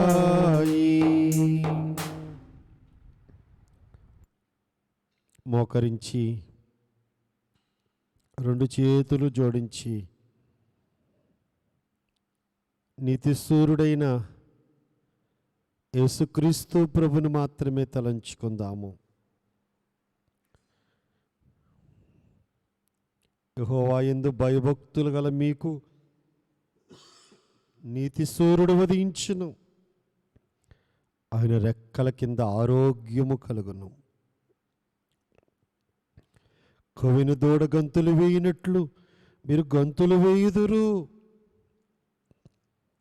యెహోవా కొరకు ఎదురు చూచువారు నూతన బలము పొందుదురు.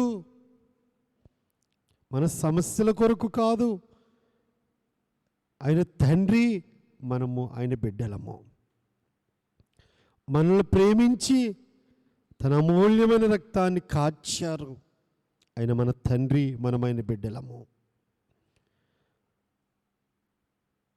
తండ్రి కొరకు బిడ్డలు ఎదురు చూచినట్లుగా ప్రతిదినము దేవుని కొరకు ఎదురు చూచినప్పుడు ఈ సృష్టికర్త అయిన దేవుణ్ణి, కలవరి శిలువలో రక్తము కాచిన దేవుణ్ణి, ఆదరణకర్తగా ఆదరిస్తున్న పరిశుద్ధాత్మ దేవుణ్ణి తండ్రిగా భావించిన నీవు ఆయన కొరకు నీకు ఆశ కలిగి దేవుని సన్నిధిలో ఆయన తలంపులు నీవు కలిగి ఉండాలి. ఎక్కువగా, అన్నిటికంటే ఎక్కువగా తండ్రిని ప్రేమించాలి, దేవుణ్ణే ప్రేమించాలి. దేవుడి కంటే దేనిని ఎక్కువ ప్రేమించిన అది విగ్రహారాధన అని చెప్పి బైబిల్ మనకు హెచ్చరిక చేయుచున్నది. మొదటి స్థానము దేవుడిదే. మొదటి స్థానము దేవుడికి ఇచ్చిన వారే భక్తులు.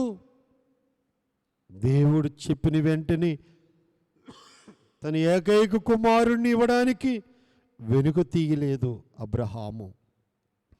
మొదటి స్థానము దేవుడికి ఇచ్చారు అబ్రహాము గారు. ఏమి విడిచిపెట్టి రమ్మంటే వాటిని విడిచిపెట్టారు. యేసుక్రీస్తు ప్రభువారి శిష్యులు కూడా, ఆది అపోస్తులు కూడా దేవుణ్ణి ఎక్కువ ప్రేమించారు. దేవుని కొరకు అన్నీ విడిచిపెట్టారు. లోకములో సుఖభోగములన్నిటినీ విడిచిపెట్టారు. ప్రభు కొరకు జీవిస్తున్నప్పుడు ఎన్ని నిందలు వచ్చినా, ఎన్ని అవమానములు వచ్చినా, ప్రజలు తక్కువగా చూచినా సరే ఎంతో సంతోషముగా అనుభవించారు. ఆనందముగా నా ప్రభుని బట్టి ఈ నింద భరించే భాగ్యము దొరికిందని సంతోషించారు. వారు దేవుని కొరకు జీవించిన వారు, దేవుణ్ణి ఎక్కువ ప్రేమించిన వారు. వారి యొక్క జీవితములో దేవుడిదే మొదటి స్థానము. అందుకే ఈరోజు ఉదయమునే లేచి ఇశ్రాయేలులైన వారు కానుకలు తీసుకువచ్చి మోషేకిస్తూ ఉన్నారు. మనఃపూర్వకముగా తెచ్చి వారి దగ్గర మోషే తీసుకుని ఆ పని కొరకు ఆ వస్తువులను ఇచ్చి ఉన్నారు. బెసలీలు, అహుల్యాబు, ప్రజ్ఞావంతులందరూ పనిచేయడం ప్రారంభించారు. ఎర్ర రంగు వేసిన పొట్టేలు తోళ్ళు సిద్ధం చేస్తున్నారు. సముద్రవత్సల తోళ్ళు సిద్ధము చేయుచున్నారు. పలకలు సిద్ధము చేసేవారు తుమ్మకరతో పలకలను సిద్ధము చేయుచున్నారు. బంగారుపు రేకు సిద్ధము చేసేవారు బంగారుపు రేకును సిద్ధము చేయుచున్నారు. వెండి రేకును సిద్ధము చేసేవారు వెండి రేకును సిద్ధము చేయుచున్నారు. నీల, ధూమ్ర, రక్త వర్ణము కలిగిన వస్త్రములను, సన్నని నార వస్త్రములను, వాటి మీద కెరూబుల రూపాన్ని సిద్ధము చేసేవారు కెరూబుల రూపాన్ని సిద్ధము చేయుచున్నారు. తెరలు సిద్ధము చేసేవారు తెరలు, తుమ్మకర్ర చేసేవారు తుమ్మకర్ర. ఏ పనికి దేవుడు ఎవరిని ప్రేరేపించారో వారు వచ్చయ్యా నేను పని చేస్తానయ్యా అంటే ఆ పనిని బెసలీల హుల్యాబులతో కలిసి పనిచేయడానికి మోషే గారు నిర్ణయించిన పనిని వారు చేస్తూ ఉన్నారు. ఎంత విధేయత చూపిస్తున్నారో దేవుని పనికి, ఎంత ఆసక్తి చూపిస్తున్నారో దేవుని పనికి. తెచ్చేవారు తెస్తూనే ఉన్నారు. ఇప్పటి వరకు తెచ్చినవి సరిపోతావయ్యా, నువ్వు చెప్పిన పనికి పని చేయగా ఇంకా మిగులుతాయని చెప్పి వారు పనివారి వెళ్ళి మోషేతో చెప్పినప్పుడు చాటింపేశారు మోషే గారు. మిగిలిపోయేదంత పని మోషే గారు దేవుడు చెప్పిన పనిని చేస్తూ ఉన్నారు. ఇంకా చాలు అనేటంతగా తీసుకొచ్చారు వారు. ఈరోజు మనము కూడా చాలు అంతంతసేపు ప్రార్థన చేయగలుగుతున్నామా? పాటలు పాడగలుగుతున్నామా? సేవ చేయగలుగుతున్నామా? అసలు దేవుని ప్రేరేపణ అనేది మనకుందా? చిన్ని ప్రశ్న మనందరికీ. అసలు ప్రేరేపణ కూడా లేనివారుగా మనం ఉంటే దేవుడు ప్రేరేపణ, ప్రార్థన చెయ్యన్న ప్రేరేపణ, మోకాళ్ళ మీద ఉండోన ప్రేరేపణ, వాక్యము చదువు ధ్యానించు అని ప్రేరేపణ, వారి కొరకు ప్రార్థన చేయి, వారి కష్టంలో ఉన్నారు అని దేవుడు జ్ఞాపకం చేయడం ప్రేరేపణ కూడా ఒకప్పుడు అనుభవించి ఇప్పుడు పోగొట్టుకుంటే ఎంత దౌర్భాగ్యులమో ఒకసారి ఆలోచించండి. దేవుని పరిచర్య చేయడానికి మనం ప్రేరేపించబడాలి. దేవుని స్వార్థ ప్రకటించడానికి మనం ప్రేరేపించబడాలి. దినములు చెడ్డవి, సమయమును పోనీయక సద్వినియోగం చేసుకోమంటున్నాడు దేవుడు. రానున్న దినాలు ఇంకా భయంకరమైన దినాలు, ఇంకా శోధన దినాలు, ఇంకా ఆపదలు పొంచుకున్న దినాలు, ఇంకనూ ఇబ్బంది కలిగించే దినాలు. ఆరోగ్యం ఉన్నదిప్పుడు, శక్తి ఉన్నదిప్పుడు, బలం ఉన్నది ఇప్పుడు.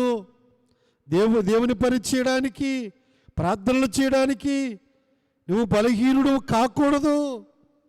యవనస్తుడా, నీ యవనము దేవుని కొరకు ఖర్చు పెట్టు, నీ జ్ఞానము దేవుని కొరకు ఖర్చు పెట్టు, నీ శక్తి దేవుని కొరకు ఖర్చు పెట్టు.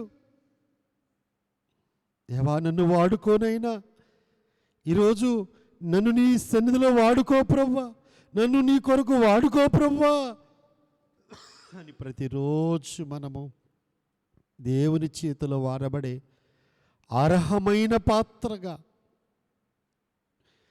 పనిని తుదముట్టించే పాత్రగా మనం వాడబడాలి. తిమోతిని హెచ్చరిస్తున్నారు పౌలు, శ్రమపడము, సువార్తికుని పని చేయము, ప్రతి విషయములో మితముగా ఉండము, నీకు అప్పగించిన పరిచర్య సంపూర్ణముగా చేయము, తుదముట్టించుము. కొంచెము చేసి విడిచిపెట్టడం కాదు. ఎంతో పని ఉన్నది, లోబడితే ఆయన చేతి కింద అణిగిమణిగుంటే ఆయన ఎంతో పని చేయించుకుంటానికి సిద్ధముగా ఉన్నారు. నువ్వు లోబడితే నీ ద్వారా వందలు, వేలు, లక్షల ఆత్మలు దేవుని దగ్గరికి వస్తాయి. నీవు సమర్పించుకో, నీవు దేవునికి సమర్పించుకో, నీ జీవితాన్ని దేవునికి సమర్పించుకో. తరువాత ఇంకా సమయం ఉంది తరువాత అని వాయిదా వేయొద్దు. శక్తి అంతా కోల్పోయాక, బలమంతా కోల్పోయాక, జ్ఞానమంతా కోల్పోయాక, పిప్పిగా మారిపోయాక ఏం పని చేయగలుగుతావు దేవుడి కోసం? నీవు యవనస్తుడా, ఇప్పుడే నువ్వు నీ జీవితానికి సమర్పణ చేసుకో. దేవుడు రాకడ బహు సమీపముగా ఉన్నది. నా చదువులు పూర్తయ్యాక నా సేవ అప్పుడు ప్రారంభిస్తాను కాదు, ఈ క్షణమే, ఈ నిమిషమే నువ్వు దేవునికి సమర్పించుకుని, నాలోనికి రండి ప్రభువా, నన్ను నీ ఆత్మతో నింపండి ప్రభువా, బెసలేలు వలె, అహుల్యాబు వలె నన్ను ఆత్మపూర్ణులుగా చెయ్యండి తండ్రి, జ్ఞానాత్మతో నింపండి ప్రభువా, నీ ప్రభావముతో నింపండి ప్రభువా, నన్ను నీ సేవలో వాడుకో తండ్రి, కృపావరాలతో నింపు తండ్రి, అద్భుతాలు చేసే శక్తి ప్రసాదించు నాయన, స్వస్థపరిచే వరములు దయచే ప్రభువా. అనేకులను అగ్నిగుండములోండి బయటికి లాగి నీ చేతిలో పెట్టే బలమైన పరిచయం కొరకు నేను అభిషేకించు తండ్రిని. ఆత్మ సంబంధమైన మందిరము సంఘమే గనుక ఆత్మ సంబంధమైన మందిరము కట్టాలి.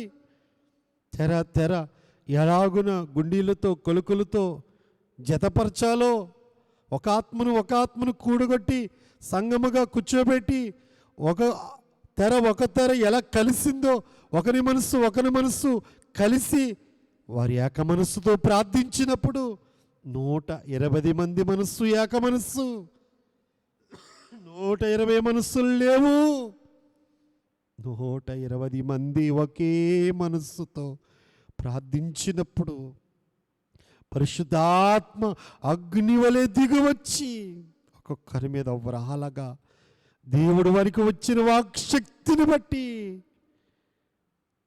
బోధించినప్పుడు, సువార్త ప్రకటించినప్పుడు 3000 మంది హృదయాలు కరిగి ఏం చేయమంటారయ్యా అని రక్షణలోనికి వచ్చారు. నువ్వు పని చేస్తే దేవుడు ఫలితం ఇస్తాడు. నువ్వు పని చేయకుండా బద్ధకస్తుడిలా సోమరితనముతో నిర్లక్ష్యముగా ఉంటే, దేవుడు సోమరి వారిని పిలవలేదు సేవకి. జాలరులను పిలిచాడు, పశువుల కాపరలు పిలిచాడు, గొర్రెల కాపరలు పిలిచాడు. పనిలో నమ్మకంగా పనిచేసిన వారిని దేవుడు పిలిచి తన పనికి నియమించుకున్నాడు. కానీ తర్వాత పని చేస్తాం, సమయం వచ్చినప్పుడు చేస్తాం అని దేవుడికి దూరముగా ఉన్న వారిని ఎవ్వరినీ కూడా ఆయన పిలవలేదు. ప్రేరేపించాడు. నన్ను ప్రేరేపించయ్యా, నన్ను నీ పనిలో వాడుకోనైనా, నీ మహిమ కొరకు వాడుకో ప్రభా అని ఎవరి మట్టుకు వారే, ఎవరి జీవితములు వారే సంపూర్ణముగా ప్రభువుకు సమర్పణ చేసుకోండి.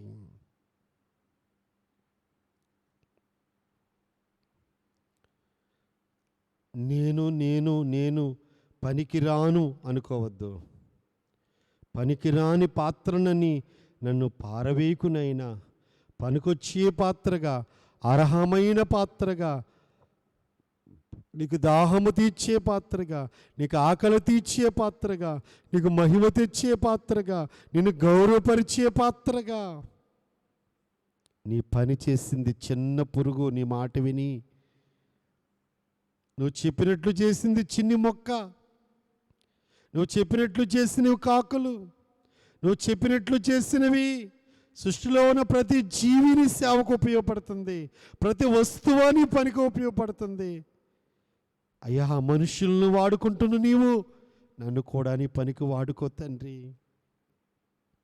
నన్ను నీ పనికి వాడుకో ప్రభా అని ఎవరి మట్టుకు వారే ప్రభు సన్నిధిలో ప్రార్థన చేసుకుందాము. ప్రభు సన్నిధిలో ప్రార్థన చేసుకుందాము. పరిశుద్ధుడైన తండ్రి, ఇప్పటి వరకు నీ సన్నిధిలో ఉండగలిగిన మహాభాగ్యమును మాకు ఇచ్చినందుకు నీకు స్తోత్రములు స్తోత్రములు స్తోత్రములు చెల్లించుచున్నాం. ఈ సమయంలో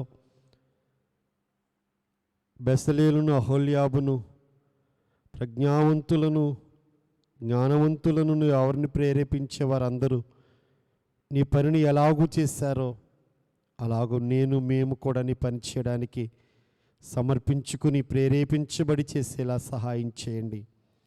వారి ప్రతి హృదయమును తీసుకొచ్చి మందిర సేవకు అర్పణలు ఎలాగిచ్చుకున్నారో, హిజ్కియా కాలమందు మందిరము కుప్పలతో నింపబడినట్లుగా, లేవీలు సమృద్ధిగా భోజనము చేస్తున్నట్లుగా అయ్యా మేమును అలాగున అయ్యా నీ కొరకు మకునుదంతియు ప్రథమ ఫలము దశమ భాగములిచ్చి నిన్ను గౌరవించడానికి, నీ పనికి దేవుడు స్వార్థ పని నిమిత్తము మేము ఖర్చు పెట్టడానికి సహాయం చేయండి.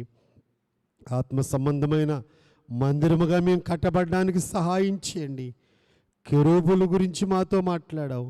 రెక్కలు, యెహోవా నీ రెక్కల నీడ ఎంత క్షేమమున్నదో ప్రభువా.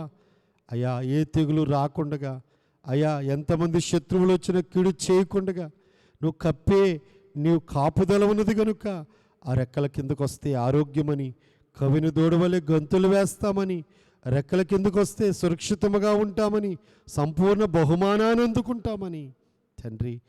అయ్యా, నీ రెక్కల కింద నేనా నీకోసం ఎదురు చూస్తే నూతన బలం పొందుకుంటామని, అయ్యా పక్షిరాజు రెక్కల వలె నేను రెక్కలు చాచి పైకి ఎగురుతామని ఎన్నో అంశములు కెరూబుల రెక్కల గురించి, అయ్యా నీ రెక్కల కింద ఉన్న క్షేమము గురించి మాతో మాట్లాడావు కనుక నీ కొరకు ఎదురు చూచి నూతన బలము పొందుకుని ప్రవ్వా పెండ్లి కుమార్తెగా మధ్య ఆకాశానికి ఎగురు కృపను దయచేయండి.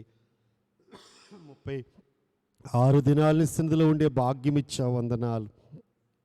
ఇంటున్న బిడ్డలు, ఏకీభవిస్తున్న బిడ్డలు, ఎంతో ఓపికగా నీ సన్నిధిలో బ్రతిమలాడుకుంటున్న బిడ్డలు, వారి కన్నీరు చూచి తొడవండి నైనా.